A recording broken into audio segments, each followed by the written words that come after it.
Hello, dear students. I hope you are fit and fine. Well, let's do today the next chapter, that is chapter 13. कुछ नए मन भावन खेल. Some new interesting games from your Hindi book Sunehri Dhoop. Let's read the introduction first, page number 108. खेलों से बच्चों और युवाओं को विशेष लगाव होता है, मीन्स अटैचमेंट. वृद्ध लोग भी खेलों को देखने और उसके परिणाम जानने के लिए विशेष उत्सुक, मीन्स एक्साइटेड रहते हैं. खेल मानव मन में स्फूर्ति, चेतना, साहस, उमंग और आनंद की भावना को जन्म देते हैं. So all love games. खेलों से आत्मविश्वास, सेल्फ कॉन्फिडेंस, आत्म अनुशासन, सेल्फ डिसिप्लिन, समूह में काम करने की प्रवृत्ति, टू प्ले इन ग्रुप और कलेक्टिवली और टुगेदर, और मानसिक एकाग्रता, मीन्स कंसंट्रेशन का विकास होता है. वर्तमान शिक्षा प्रणाली में खेलों को पाठ्यक्रम का अनिवार्य अंग स्वीकार किया गया है. अनिवार्य अंग मीन्स नेसेसरी पार्ट और एसेंशियल पार्ट ऑफ करिकुलम. इस पाठ में कुछ नए मनभावन खेलों के विषय में बताया गया है. आगे है जॉन मैसफील्ड का कथन: जो कर्म हमें प्रसन्नता प्रदान करते हैं वे ही हमें बुद्धिमान बनाते हैं. मतलब जिन कामों को करने से हमें खुशी मिलती है उन्हें हम मन से करते हैं, तो जब मन से करेंगे तो उसमें सफलता अवश्य मिलेगी, तो हम बुद्धिमान कहलाएंगे. तो अब हम पाठ पढ़ते हैं. स्वस्थ शरीर ही कार्य सिद्धि का प्रमुख साधन होता है. मतलब यदि हम स्वस्थ हैं तभी हम कोई कार्य कर पाएंगे. कहा भी गया है, शरीरम आद्यम खलु धर्म साधनम. उत्तम स्वास्थ्य के लिए व्यायाम और खेल अनिवार्य हैं. बच्चे तो खेल का नाम सुनते ही प्रसन्न हो जाते हैं. विद्यालय में खेल के कालांश, मतलब पीरियड में के दौरान मैदान में दौड़ने भागने, तरह तरह के खेल खेलने, योगाभ्यास या व्यायाम करने में बच्चों को बड़ा आनंद आता है. तो you all also feel happy to play, to do activities.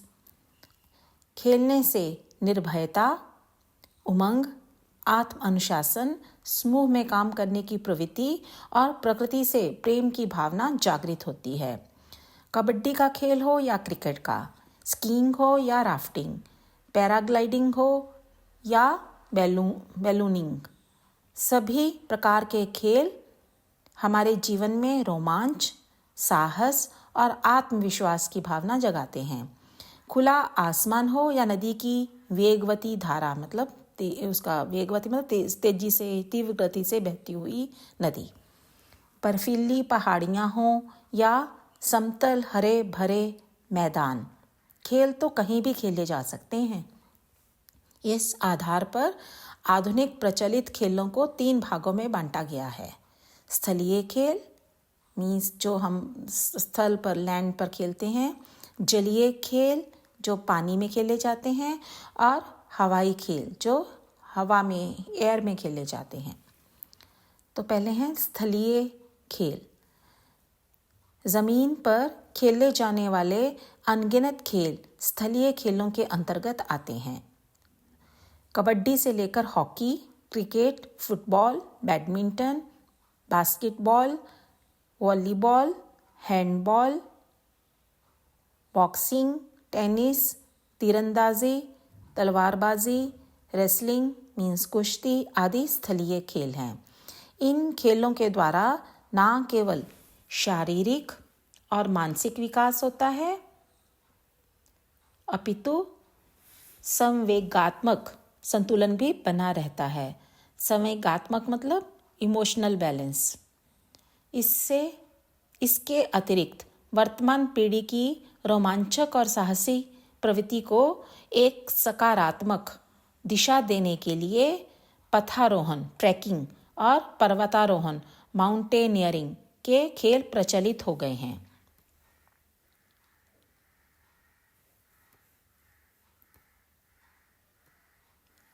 पहले है ट्रैकिंग, पथारोहण। पथारोहण का अर्थ है पैदल चलते हुए किसी प्रदेश की प्राकृतिक वनस्पति, जीव जंतु, ग्रामीण जीवन, नदी नालों, जलाशयों मतलब पॉन्ड्स आदि के बारे में जानकारी प्राप्त करना। तो वहाँ की जो नेचुरल वेजिटेशन है, जीव जंतु हैं, उनका विलेजर्स का लाइफस्टाइल कैसा है, और नदियों नालों आदि का हमें जानकारी प्राप्त होती है जब हम ट्रैकिंग करते हैं। यह साहसिक भ्रमण का महत्वपूर्ण रूप है। तो ये है तो सैर ही, पर ये एडवेंचरस होती है। वर्तमान युग में यातायात के इतने साधन हैं कि पैदल यात्रा का तो अवसर ही नहीं मिलता। पैदल चलना स्वास्थ्य के लिए भी बहुत अच्छा होता है। इसलिए पथारोहण, ट्रैकिंग को एक रोचक खेल या गतिविधि के रूप में विद्यालयों और विभिन्न खेल संस्थाओं द्वारा विशेष महत्व दिया जाता है। तो इस तरह से दो काम हो जाते हैं, एक तो सैर हो जाती है, पैदल चलना वैसे भी हेल्थ के लिए अच्छा है, और साथ साथ हमें बहुत सी जानकारियाँ भी प्राप्त हो जाती हैं। तो एडवेंचरस भी हो जाता है, इंटरेस्टिंग भी हो जाता है। पथारोहण पर जाते समय ऋतु के अनुसार कपड़े, नोटबुक, छड़ी, दिया सलाई मतलब मैच स्टिक, मोमबत्ती, कैंडल, आवश्यक उपचार सामग्री मतलब फर्स्ट एड बॉक्स भी, कैमरा आदि लेकर जाना चाहिए। सामान इतना ही हो जितना पीठ पर आसानी से लादा जा सके। तो जो बहुत एसेंशियल थिंग्स हैं वही साथ में कैरी करनी चाहिए, ताकि हम उनको आराम से अपनी पीठ पर उठा सकें। दूसरा है पर्वतारोहण। ऊंचे पहाड़ों, हिम मंडित शिखरों पर चढ़ना पर्वतारोहण कहलाता है। ऊंचे पहाड़ों पर चढ़ने के लिए व्यक्ति को रास्ता स्वयं ही बनाना पड़ता है। वहाँ पे सड़कें नहीं बनी हुई, या वहाँ पे निकलने के लिए रास्ते बने नहीं होते, बनाने पड़ते हैं। इसके लिए निपुणता, कौशल, तत्परता, सजगता, धैर्य और साहस जैसे गुण अनिवार्य हैं। तो ये बहुत साहस का काम होता है, कठिन भी है और साहस का भी है, पेशेंस भी रखनी पड़ती है। पर्वतारोहण संस्थाएं पहाड़ों पर चढ़ने का प्रशिक्षण भी देती हैं, मतलब ट्रेनिंग भी देते हैं कि कैसे चढ़ा जा सकता है सरलता से। Nainital mountaineering club Nainital, Ramjas sports and mountaineering institute Patel Nagar New Delhi, Nehru पर्वतारोहण संस्थान उत्तरकाशी उत्तराखंड में जैसी कई और संस्थाएं पर्वतारोहण का प्रशिक्षण देती हैं। तो यहाँ पर ट्रेनिंग मिलती है। पर्वतारोहण के समय ऑक्सीजन सिलेंडर, स्लीपिंग बैग, धूप का चश्मा, आवश्यक प्राथमिक चिकित्सा सामग्री, again that first aid box, trekking के जूते, नोटबुक, कैमरा और अन्य आवश्यक सामान जिसे उठाकर चला जा सके साथ ले जाना चाहिए। पर्वतारोहियों के साथ शेरपा कुली भी चलते हैं, जिन्हें उस पहाड़ी इलाके के विषय में पर्याप्त जानकारी होती है। तो वहाँ के जो लोकल होते हैं शेरपा कुली, वे भी साथ उनके साथ चलते हैं ताकि उन्हें ज़रूरत पड़े तो वो अपनी इन्फॉर्मेशन उनके साथ साझा कर सकें। विश्व की ऊंची पर्वत चोटियों पर विजय प्राप्त करने वालों को देश विदेश में मान सम्मान मिलता है। तो जो बड़ी ऊंची जैसे हिमालय पर चढ़े हैं कई लोग, तो इन सबको फिर साथ में एक तो उनका एक एडवेंचरस वो काम भी कर रहे हैं, साथ में उनको सारे वर्ल्ड फेमस भी हो जाते हैं और उन्हें मान सम्मान भी मिलता है। इसके बाद है स्कीइंग। बर्फ पर फिसलने का साहसिक खेल स्कीइंग कहलाता है। पहाड़ी ढालों पर जहाँ बर्फ की मोटी परत जमी होती है, खिलाड़ी ski runner, ice stick, skiing shoes, skiing board, धूप का चश्मा, दस्ताने मीन्स ग्लव्स और लंबी बड़ी टोपी पहनकर बर्फ पर फिसलने का आनंद लेते हैं। इस खेल का प्रारंभ स्कैंडिनेविया से हुआ ऐसा माना जाता है। भारत में जोशीमठ के निकट स्थित औली का मैदान स्कीइंग के लिए विश्व प्रसिद्ध है। तो उसके आगे है हॉकी। दो दलों के बीच हॉकी स्टिक मुड़ी हुई स्टिक और बॉल से खेला जाने वाला यह खेल विश्व के कई देशों में बहुत लोकप्रिय है। कनाडा और उत्तरी अमेरिका के बर्फीले इलाकों में आइस हॉकी खेली जाती है। सबसे पहले 19वीं शताब्दी में इंग्लैंड में हॉकी खेली गई। भारत में हॉकी का खेल बहुत लोकप्रिय है। यहाँ पुरुषों की टीम के साथ लड़कियों की भी हॉकी टीम विश्व प्रतियोगिता के लिए मैदान में उतरती है। उन्हें गोल्डन गर्ल्स ऑफ हॉकी कहकर सम्मानित किया जाता है। नेक्स्ट है क्रिकेट, जो कि आपको सबको बहुत अच्छी लगती है, बहुत ही पॉपुलर गेम है। क्रिकेट आज की पीढ़ी का सर्वाधिक लोकप्रिय खेल है। इस खेल में दोनों पक्षों में 11-11 खिलाड़ी होते हैं। एक पक्ष गेंद फेंकता है तो दूसरे पक्ष के खिलाड़ी बल्ले से गेंद को मारते हैं। टेस्ट क्रिकेट मैच 5 दिनों तक खेला जाता है। आजकल एक दिवसीय क्रिकेट मैच तथा सीमित 20-20 ओवरों के 20-20 भी खेले जाते हैं। 16वीं शताब्दी के पूर्वार्ध में क्रिकेट का पहला मैच इंग्लैंड में खेला गया था। 18वीं शताब्दी की समाप्ति तक यह इंग्लैंड का राष्ट्रीय खेल घोषित किया गया। अंग्रेजी साम्राज्य के विस्तार के साथ 19वीं शताब्दी के मध्य में पहला अंतर्राष्ट्रीय खेल खेला गया। यह खेल ऑस्ट्रेलिया, इंग्लैंड, भारत, पाकिस्तान, श्रीलंका, दक्षिण अफ्रीका और वेस्ट इंडीज़ में बहुत लोकप्रिय है। Next is kabaddi. यह भारत का सर्वाधिक लोकप्रिय खेल है, जिसे भारत के गांव और शहरों में बड़े आनंद और उत्साह के साथ खेला जाता है। समूह में खेले जाने वाले इस खेल में भी 2 पक्ष होते हैं। प्रत्येक पक्ष में 7 खिलाड़ी होते हैं। यह भारत के विभिन्न राज्यों में भिन्न भिन्न नामों से जाना जाता है। कबड्डी तमिलनाडु, महाराष्ट्र, बिहार, आंध्र प्रदेश, तेलंगाना और पंजाब में खेली जाती है। इस खेल के विकास के लिए kabaddi federation of India KFI की स्थापना की गई। यह खेल जापान, मलेशिया और नेपाल में भी प्रचलित है।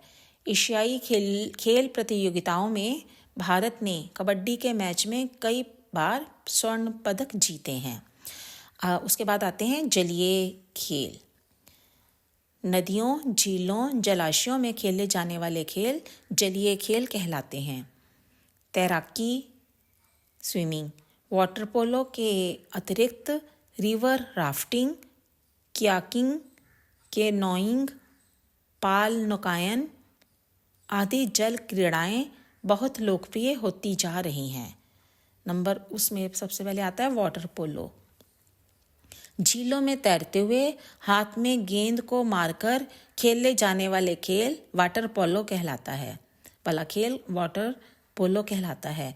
भारत में कई आवासीय विद्यालयों में प्रशिक्षित खेल प्रशिक्षकों के संरक्षण में वाटर पोलो खेला जाता है। विदेशों में भी इसका पर्याप्त प्रचलन है। इससे हाथ, पैर और शरीर के भीतरी अंगों की मांसपेशियों का समुचित व्यायाम हो जाता है। Number 2, rafting. नदी की तीव्र धारा के प्रवाह की विपरीत दिशा में नाव चलाना एक साहसिक कार्य है। गंगा की धारा देव प्रयाग से आगे बड़ी तीव्र और वेगवती होती है। राफ्टिंग के लिए यह हिस्सा बड़ा उपयुक्त है। इसके लिए राफ्ट, सिंथेटिक फाइबर की बनी नौका, जीवन रक्षक जैकेट, हेलमेट और चप्पू की आवश्यकता होती है। प्रत्येक नौका में 6 से 8 लोग सवार होते हैं। प्रशिक्षण का होना भी जरूरी होता है। यह खेल आनंददायी तो है, परंतु अत्यधिक जोखिम से भरा होता है। अमेरिका, यूरोप और ऑस्ट्रेलिया में यह खेल बहुत प्रचलित है। उसके बाद है कयाकिंग और केनोइंग। ये जल क्रीड़ा के लोकप्रिय खेल हैं। इन दोनों जल क्रीड़ाओं के बीच चालक या खिलाड़ी के बैठने की स्थिति में अंतर होता है। कयाकिंग में प्रयोग आने वाली नौकाएं सामने से ढकी हुई होती हैं। कयाक नौकाएं कुछ नीची होती हैं, जबकि केनोइंग के लिए नौकाओं में चालक ठीक पानी की ओर मुंह करके बैठता है। इसमें नौका को चलाने के लिए दोहरे ब्लेड वाले पैडल लगे होते हैं। इस जल क्रीड़ा में सुरक्षा जैकेट और हेलमेट पहनना अनिवार्य होता है। कैनोइंग नदियों में खेली जाती है, जबकि कयाकिंग जलाशयों में खेला जाता है। जलाशय मतलब तालाब, पॉन्ड्स। उसके आगे है हवाई खेल। खुले आसमान में पक्षियों की तरह उड़ने की लालसा ने कई मनोरंजक हवाई खेलों को लोकप्रिय बना दिया है। एक पहाड़ी से दूसरी पहाड़ी तक हवा में उड़ते हुए चले जाना बड़ा ही आनंददायी प्रतीत होता है। इसमें सबसे पहली गेम है बैलूनिंग। इस खेल में एक बहुत बड़े आकार के गुब्बारे के नीचे एक टोकरी सी बंधी होती है, जिसमें 5-6 यात्री सुविधापूर्वक बैठ सकते हैं। गर्म हवा के दबाव से गुब्बारे को उड़ाया जाता है। सिर्फ खेल या आनंद के लिए उड़ाए गए गुब्बारे 100 मीटर की ऊंचाई तक ही जा सकते हैं। गर्म हवा का दबाव कम हो जाने से गुब्बारा धीरे धीरे नीचे आ जाता है। 26 नवंबर 2005 को विजय पथ सिंघानिया ने गर्म हवा के बैलून में उड़ते हुए 21,290 मीटर की ऊंचाई तक पहुंचकर एक नया विश्व रिकॉर्ड कायम किया। 15 जनवरी 1991 को ग्रेट ब्रिटेन के निवासी पॉर्लिड स्ट्रेंड और रिचर्ड ब्रेनसन ने गर्म हवा के बैलून द्वारा जापान से उत्तरी कनाडा तक 7,67,191 किलोमीटर की लंबी यात्रा पूरी की। आजकल हॉट एयर बैलूनिंग उत्सव ब्रिस्टल में मनाया जाता है। नंबर 2, पैराग्लाइडिंग और हैंग ग्लाइडिंग। हवाई खेलों में इनकी लोकप्रियता दिनों दिन बढ़ती जा रही है। इस प्रकार के खेलों में सुरक्षा जैकेट, हेलमेट, ग्लाइडर और डोरी की आवश्यकता होती है।